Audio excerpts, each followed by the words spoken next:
అక్కడ ఏది ఆత్మ. ఇప్పుడు ఈ చూపించడానికి దేవుడు ముందుగా ఒక మార్గాన్ని సిద్ధపరిచాడు. ఒక ఏది ఆత్మ కలిగిన ఒక వ్యక్తిని దేవుడు ముందుగా పంపుతూ ఉన్నాడు. ఆయనే మొదటి రాకడానికి ముందు వచ్చిన ఏలియా ఎవరంటే బాప్టిజం ఇచ్చి యోహానా ఉన్నాడు. హల్లెలూయా. వింటున్నారండి? కొన్ని విషయాలు పట్టుకోండి. ఇప్పుడు రాకడ ముందు వాళ్ళు చూసిన ఏంటంటే ఒక సూచన, రాకడ దేవుడు భూమిపైకి వచ్చాడు. రాకడ గుర్తించడానికి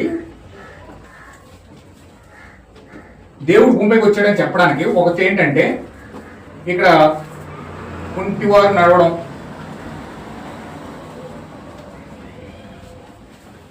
గుడ్డివారు చూడడం,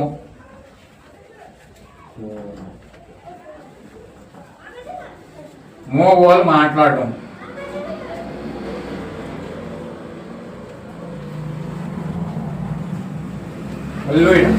ఇది ఒక సూచన. రెండో సూచన ఏంటంటే ఈ రాకడకు ముందే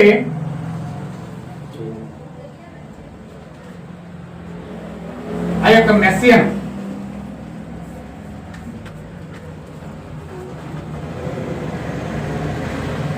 పరిచయం చేయడానికి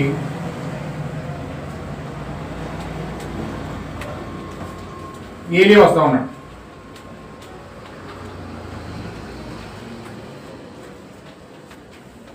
ఏలియా వస్తా ఉన్నాడు. ఇది రెండో చూసిన. అంటే దేవుడు భూమిపైకి రావాలంటే ముందు ఎవరు రావాలండి? ఏలియా రావాలి. ఏలియా వచ్చి యేసుక్రీస్తుని పరిచయం చేయాలి. కానీ ఇక్కడ ఏం జరిగింది చూడండి. ఏలియా వచ్చి యేసుక్రీస్తుని పరిచయం చేయాలి.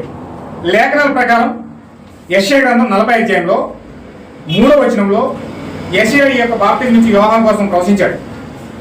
యెహోవాకు మార్గం సిద్ధపరచడానికి ఏలియా వస్తాడని చెప్పాడు. మలాకి కూడా దీనికోసం చెప్పాడు 3వ అధ్యాయంలో. ఇదిగో నాకు ముందుగా మార్గం సిద్ధపరచడానికి నేను నా దూతను పంపుతున్నాను. మీరు వెతుకుచున్న ప్రభు అనగా మీరు కోరి నిబంధన దూత ఆయనే. ప్రభుని యేసుక్రీస్తు తన ఆలయానికి హఠాత్తుగా వచ్చును. ఇదిగో ఆయన వచ్చుచున్నాడని సైన్యములు అధిపతి యెహోవా సెలవిచ్చుచున్నాడు అన్నాడు.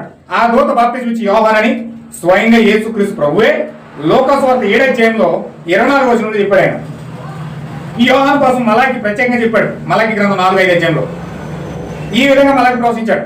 యెహోవా నియమించిన భయంకరమైన మహాదినం రాకమునుపు నేను ప్రవక్త ఏలియాని ఎందుకు పంపుదును. నేను వచ్చి దేశాన్ని శపింపకున్నట్లు అతడు తండ్రుల హృదయాన్ని పిల్లల తట్టును, పిల్లల హృదయాన్ని తండ్రుల తట్టును తిప్పును అన్నాడు.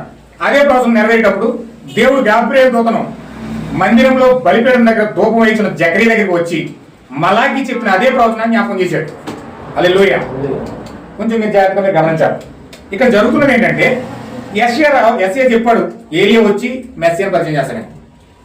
అలాగే మలాకి కూడా చెప్పాడు ఆయన రాకడానికి నిబంధన దూతకు వచ్చే ముందుగా నేను ఒక దూత వస్తుంది,